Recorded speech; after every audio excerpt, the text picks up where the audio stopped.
This whole experience was really intense. There were a lot of things that didn't seem like it was all about love and unity. Dirty, dirty competition is straight out of Eurovision.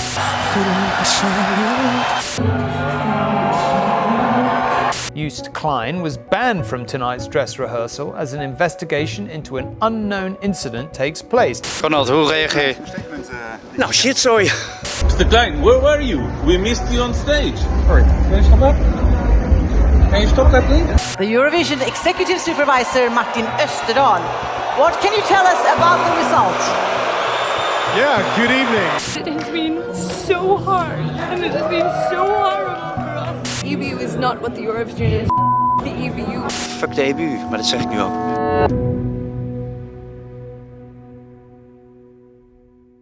Yeah, needless to say, this was a chaotic year, and chaotic doesn't even seem to encapsulate all of it. We're going to be talking about all the fallouts and controversies of 2024, but first, I'd like to focus on the winner, because if this was a normal year, that's where all the attention would be.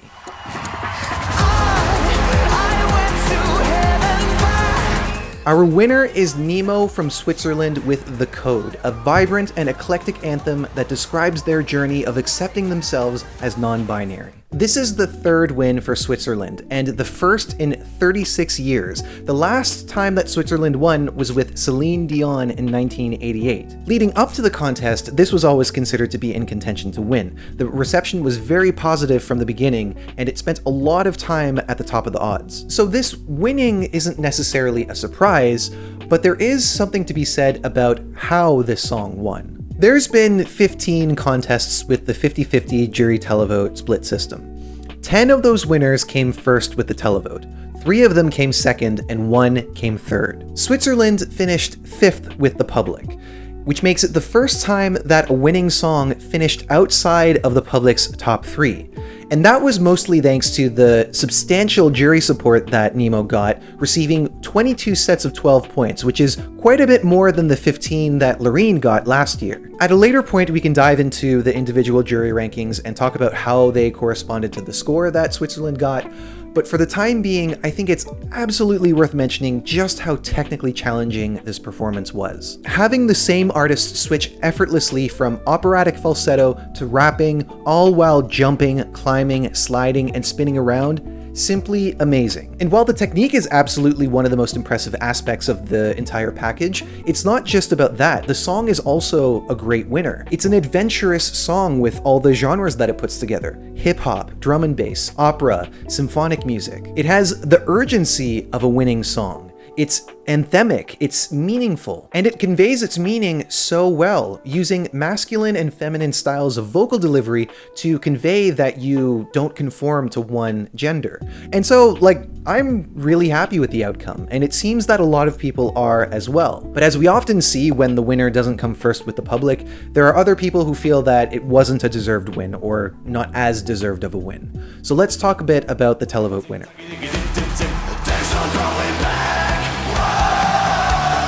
This was a really exciting year for Croatia. Shortly after Baby Lasagna was selected, he shot right to the top of the odds and stayed within the top 2 until the very end. Now personally, I've always had my reservations about this having winner qualities to it, but even with that said, I have to admit that what Baby Lasagna was able to achieve was really impressive. Despite being a backup entry that only made it to the national selection after one of the confirmed entries dropped out, he won Dora with a huge margin. In doing so, he gave the producers something to think about with respect to the artists that they put forward as finalists. He did so with a song that he wrote and produced himself, and it resonated with many people for the issue that it was addressing, that young people in many countries feel like they don't have a future for themselves in their native land. And finally, he brought a performance that got everybody moving and singing along, which resulted in Croatia's best result ever. I'm sure that people in Croatia are disappointed that they didn't get their first win as an independent country, and that's honestly totally fair. but I would caution you to go down the route that so many fans of Finland went down last year, where it was all about how not winning was so unfair. In virtually all the conversations that I had about Eurovision this year, about the song quality, about the level of competition, the general attitude was that it was pretty open, and that was the same before and after rehearsals. And my impression was certainly that a lot of artists were really bringing their A game. And so I think it's important to take into consideration just how high the competition is at Eurovision nowadays. Even when you look at the bottom 5, you see a number of fan favorites that had pretty competent performances. And so all of this is to say, don't forget to celebrate the accomplishments of your artists. Winning is not everything, and you enjoy the show a lot more when you don't take the points so seriously. Unfortunately, that was not the idea that everyone had going into this contest, because the points clearly mattered to at least one country. You have received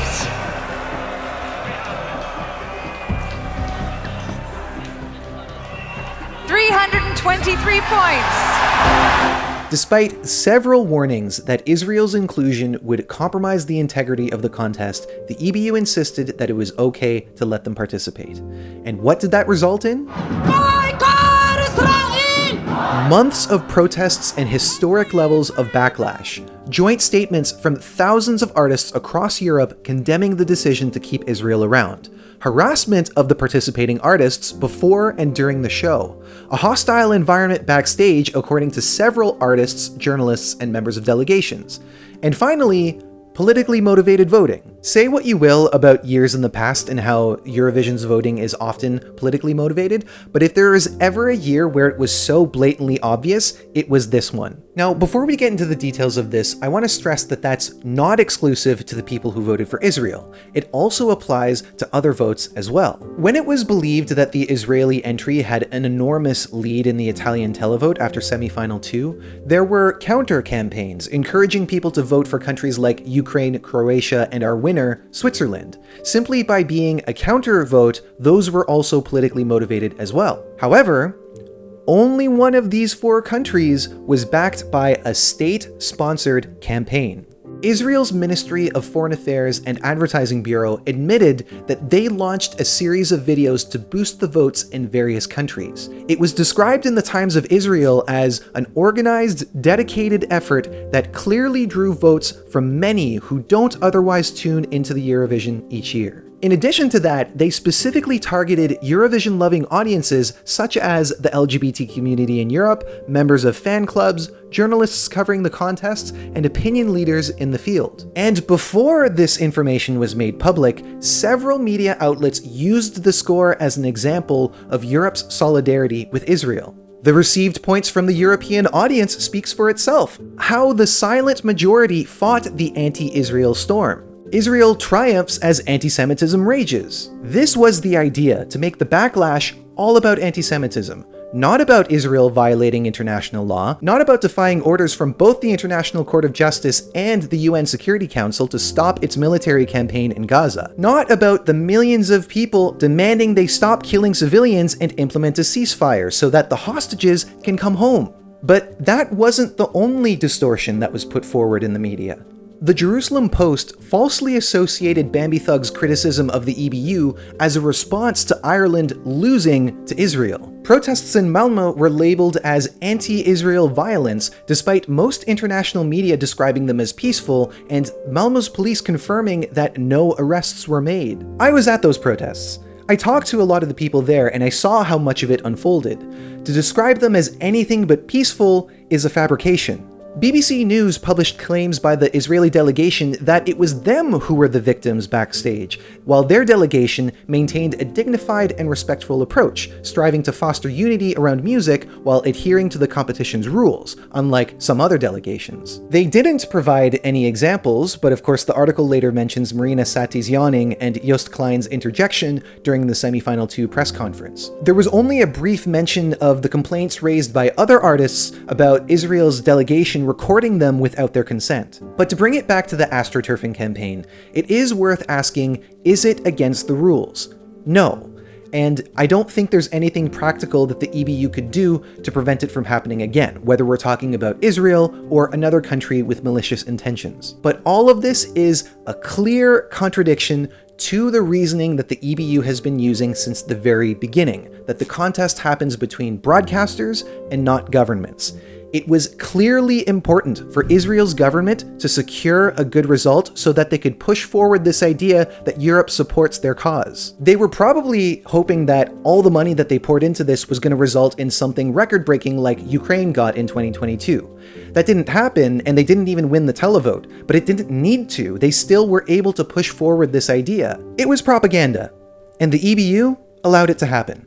What made it even worse was how they went about policing the other artists who were caught in the middle of all of this and tried to distance themselves from the EBU's ignorance. They condemned Eric Saade for sporting a keffiyeh, which is a cultural symbol of Palestine that was given to him by his father. They ordered Bambi Thug to change the ancient writing on their body that originally said ceasefire and freedom for Palestinians, despite the fact that it would have gone unnoticed by the vast majority of the audience. They delayed uploading Yolanda's grand final performance, originally claiming that it was a technical issue, but later pointing out that she had pro-Palestinian symbols on her nails. Basically, they went after anyone who was trying to call attention to the problem, and in doing so, they made it look like they were doing Israel's dirty work, and that was more important than actually understanding the meaning of all of these symbols and messages. And the truth is, they could have let all of it slide. They have let political messages slide in the past. I ask all of you, please help Ukraine, Mariupol! Help Österdahl right now! When it was suggested that Kalush Orchestra had broken the rules around political messages in 2022, the EBU's response was, "We understand the deep feelings around Ukraine at this moment and believe the comments of Kalush Orchestra and other artists expressing support for the Ukrainian people to be humanitarian rather than political in nature." And it wasn't just in 2022.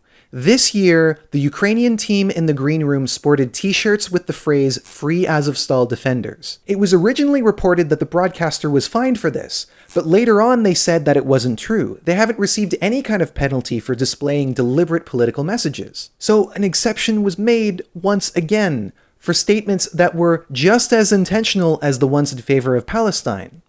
The difference is that it's not controversial to speak up for Ukraine. If the keffiyeh, Palestinian flag colors and symbols, and phrases like ceasefire and freedom for Palestinians are not humanitarian, the EBU is making a political statement.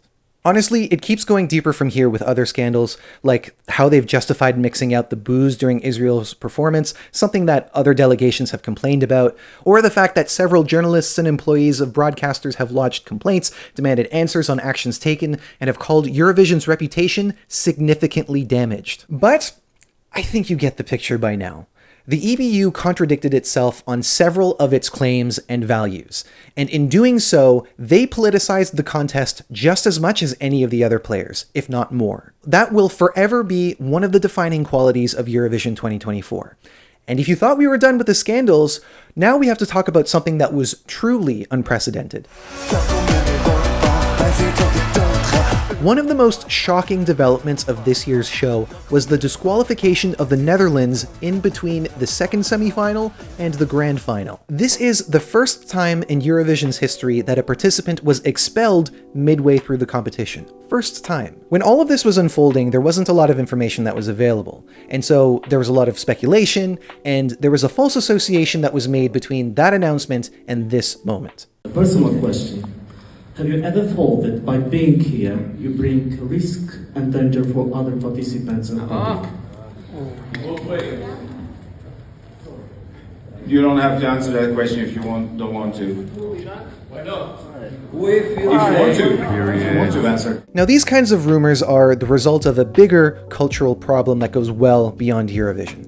Fans are way too invested in the lives of the artists that they support. When they're emotional, they don't always think twice about what they're reading and whether or not it's true, and so this is something that I think was inevitable. But it was still a false association, as were any other rumors around why Joost was absent from rehearsals. Eventually, we got some more concrete details on Saturday when it was announced that the Netherlands was officially disqualified. According to the Dutch broadcaster Avatros, while Joost was on his way to the green room after his semi-final 2 performance, a member of the crew had filmed him. which they insist was done against clearly made agreements. The statement continues by saying, "At that moment, Joost repeatedly indicated that he did not want to be filmed. This wasn't respected. This led to a threatening movement from Joost towards the camera. Since then, we've heard his lawyer say that he pushed the camera away to remove it. He denies threatening this person." The EBU responded by saying, "Joost's behavior was in clear breach of contest rules, which are designed to ensure there is a safe working environment for all staff and to protect the production. Given the circumstances of what occurred and the fact that the police case will be shortly handed to the prosecutor, it would not have been appropriate for Joost to participate in the grand final." Now, we're still waiting for this case to actually go to court, and it's been said that charges like this usually take about 6 to 8 weeks to be processed. They've also requested for more witnesses to speak, which might delay the process even further. But from the moment that the EBU had made the disqualification official, Avatros had said that they found the decision to be very heavy and disproportionate. They also said that they had consulted extensively with the EBU and proposed several solutions. I imagine that one of those solutions would have been to keep the Netherlands in the competition but use rehearsal footage, just like how they did with the jury show the night before. And it is a wonder as to why they didn't do that, because if the concern was around safety, then removing Joost from the vicinity physically should have been enough to deal with that. There's definitely an argument to be made about image associated with the competition, especially if he were to go on and do really well and then be charged with something that was more serious. The problem with removing them altogether was that it didn't just impact Joost's work, it was that of the entire Dutch team. None of it was seen by the 100 million plus audience that watched the grand final, and as a result, the broadcaster lost in their investment. Recently, we've seen an updated statement from Avatros where they reaffirmed their original position based on the information that they had then and have now. They also addressed that they were cooperating with the investigation that's underway concerning the organization at Malmö and the behavior of the delegations backstage, but they added that they believe that a broader, more in-depth, and truly independent investigation is needed to address structural problems. And with respect to their future at Eurovision, they said,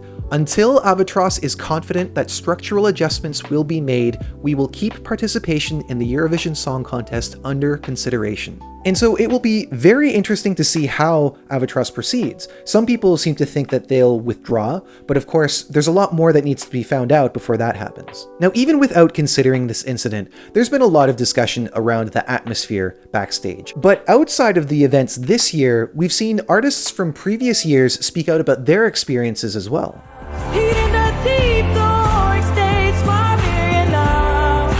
Dutch artist Österdahl, who represented the Netherlands in 2022, said that her boundaries were crossed by many people behind the scenes. Ook vooral de mensen die backstage werken, die gewoon heel onprofessioneel omgaan met hun taken. Kijk, wij in Nederland zijn gewoon heel goed gestroomlijnd in. Hier backstage, mensen gaan niet met je op de foto, die ga je niet filmen of videoboodschappen voor hun nichtjes en neefjes vragen. Maar daar, van cameraman tot degene die je in eerst doet, in ieder geval in Italië, was dat gewoon wel zo. En dat is heel heftig. Ik schaamde mij dus de hele tijd ook best wel dat het in de documentaire zat, omdat ik steeds dacht, nu gaat iedereen mij weer zo'n zeikert vinden die het allemaal weer niet aan kan. En precies het weekend voordat de documentaire uitkomt, wordt het ineens wel heel duidelijk. En dat heb ik zeker zo ervaren. One of the things that she said elsewhere was that people constantly wanted something from her. And when you consider all of what they do outside of their rehearsals, that's really no surprise. And you could look at examples like Eurovision's social media platforms to see just how many additional things have been added to the list of things to do. Let's play Top of the Tulsa. And that's just what Eurovision asks of them. That doesn't even cover the press requests that they get, which can be numerous and sometimes are made on the spot when they're in between obligations, hoping to have some time to relax. Österdahl is also not the only artist to speak out about this. Recently, we saw Rika, a Canadian artist who represented Switzerland in 2016, speak about their experience, where they described having feelings of being negatively pushed into decisions, exploited, and even thrown away. And so all of this is raising some questions about the demand that's placed on artists outside of the main priority, to perform the song. And with all of the criticism around the heightened environment this year, that should at least be considered a contributing factor with respect to this incident with Joost. It doesn't excuse it. And ultimately, if he's found guilty, he's the one that's going to face the consequences. But it should not be considered a coincidence that something like this happened at a time when the tension was higher than ever. The EBU already admitted that the artists should not be bearing the brunt of the criticism for Israel's participation, because it wasn't their decision. And many artists have spoken up about how that's affected their well-being. And so I imagine, and I hope as well, that this will lead to some discussions around safeguarding the artists, because clearly more needs to be done to protect their interests. And that might mean having to make significant changes to things like the rules of conduct backstage, the production cycle outside of the main event for social media and the like, the level of access that press is given on site. Any of these could be changing for 2025. But if we're talking about change for the future, it seems that a lot of people are looking more at the top. Let's check in with the man in control. The Eurovision Executive Supervisor Martin Österdahl. What can you tell us about the result? Yeah, good evening. In all of this contest's 68 years of history, the executive supervisor has never been booed. No amount of anti-booing technology was going to save Martin Österdahl from the ire of the crowd. As far as the contest is concerned, he is the face of the organization. He is the one that steers the ship. And under his command, Eurovision has taken a massive hit to its credibility. Naturally, there are calls for him to resign, though for the moment, they're only coming from the public, not from broadcasters or delegations. Here's what I want people to consider, however. Whenever there's a major decision made with a statement, the EBU always cites certain bodies like the reference group or the executive board. Both of those were named in the statement announcing Joost Klein's disqualification. These kinds of organizations pride themselves on having democratic principles. I highly doubt that any decision was made by Martin alone against the will of everyone else that was present. In fact, I don't think that he has the ability to do that. For that reason, we shouldn't assume that all the decisions that were made that affected the contests were the ones that he would have made if it were his decision alone. It doesn't mean that he's blameless, and from a PR point of view, it might still be necessary for him to step down, regardless of how much personal responsibility he takes. But even still, the problems with Eurovision didn't start with him. And for that reason, I'm withholding my personal judgments until later, and I hope that some of you do as well. To wrap things up, I want to ask you, do you think that anything good came out of this? I do, and as much as I think that much of this could have been avoided, I still think that some of this was for the better. Ever since I started following Eurovision, the non-political event description never made any sense to me. I always saw it as a pop culture election with quite clear and overt political themes. It was only a matter of time before that thinking was put to the test. And everybody was tested, from the artists to the EBU, to the production staff, to the fans, the creators like myself, everyone. No one was safe. Everyone had to confront what it means to be holding this event that's supposed to be peaceful and unifying, while so much of the world is seeing truly unfathomable violence being committed by one of our members. Some people said, this doesn't represent me anymore, and they opted out, they boycotted or protested. Others chose, I have to admit, a more status quo option and either said nothing or just echoed what the EBU says, no politics.